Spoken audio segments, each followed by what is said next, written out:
سبحان اللہ. میرے نبی نے فرمایا ما تزوجت وما زوجت الا بوحی من السماء نزل به جبریل.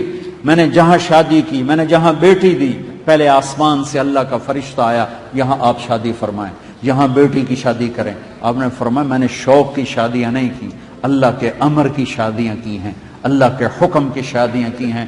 اب نوجوان بیٹھے ہو، خود اپنے گریبان میں جھانک کے دیکھو، 25 سال کی عمر میں 40 سال کی عورت سے کوئی شادی کرے؟ پیپر بناون واسطے کرے تھا کرے، ویسے تو کوئی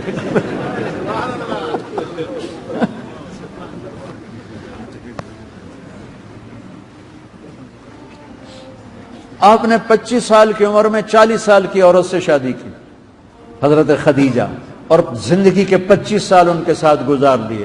جب عمر 50 سال ہوئی اور حضرت خدیجہ فوت ہوئی تو اس کے بعد آپ نے 10 شادیاں کی. سب میرے رب کے امر کی تھی کہ اللہ کے نبی کے ذریعے سے اللہ ہمیں گھر کی زندگی سکھانا چاہتے تھے کہ گھر میں زندگی کیسے گزاری جاتی. میرے نبی نے فرمایا یغلبن الکریم و یغلبہن اللئیم. دھیان نال سنیں جی. میرے نبی نے فرمایا شریف آدمی بیوی سے دب کے رہتا ہے اور کمینہ آدمی بیوی کو دبا کے رہتا ہے. کمینے کا لفظ استعمال کیا. میرے نبی کی زبان سے ایسا سخت لفظ بہت کم نکلا ہے، بہت کم. 23 سال میں شاید 23 دفعہ بھی نہ نکلا ہو. آپ نے فرمایا کمینہ آدمی بیوی کو بے عزت کر کے رکھتا ہے اور شریف آدمی بیوی کو عزت دے کے رکھتا ہے. اور میں شریف بن کے زندہ رہنا چاہتا ہوں، میں کمینہ بن کے زندہ نہیں رہنا چاہتا کہ میری بیوی مجھ سے ڈر رہی ہو اور میں اپنی بیوی پہ روب دبا کے چل رہا ہوں اور روب ڈال کے چل رہا ہوں. مجھے یہ کمینہ پن قبول نہیں ہے. یہ چونکہ مشکل چیپٹر تھا تو 10 گھر آباد 11 گھر آباد کروا کے زندگی سمجھائی، زندگی سمجھائی، زندگی سمجھائی. بھائیو، عبادات کے بعد گھر کی، اب آپ فیملیز کے ساتھ یہاں رہتے ہو، اپنی بیویوں سے سلوک اچھا رکھو. عورتوں سے کہتا ہوں اپنے خامدوں کو عزت دو. میرے نبی کا فرمان، ایک بچی آئی، یا رسول اللہ میری شادی ہو رہی ہے، میرے خامد کا میرے اوپر کیا حق ہے؟ دونوں طرف کے سنا دو نا.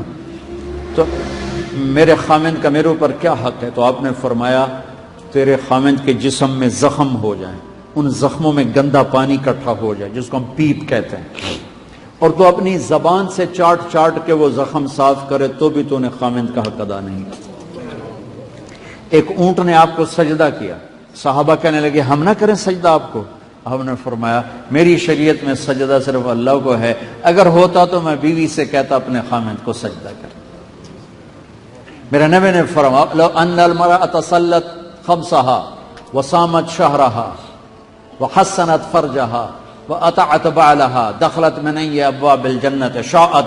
جو ایمان والی عورت 5 نمازیں پڑھے گی، رمضان کے روزے رکھے گی، خامند کی عزت میں دھوکے بازی نہیں کرے گی، اس کی عزت کو محفوظ رکھے گی اور اپنے خامند کی اطاعت کرے گی، جب وہ جنت کے دروازے پر پہنچے گی تو 8 دروازے کھل جائیں گے اور اللہ کہے گا جہاں سے مرضی چلی جا، جہاں سے مرضی چلی جا، جہاں سے مرضی چلی جا. 11 گھر آباد کیے، اولاد کو بسا کے دکھایا، بیوی کو بسا کے. حضرت عائشہ کو آٹا گوندنا نہیں آتا تھا شروع میں، تو آپ ان کو آٹا گوند کے دیا کرتے تھے. 2 جہان کے سردار کی 9 بیویاں تھیں، ساری زندگی اپنے کپڑے خود دھوئے، پھٹ گیا خود سیا، جوتا ٹوٹ گیا خود سیا، بیوی سے نہیں کروایا خود کیا. گھر میں جھاڑو دیتے تھے، برتن دھوتے تھے، ساتھ مل کر اپنی بیگمات کے ساتھ مل کر گھر کا کام فرماتے تھے.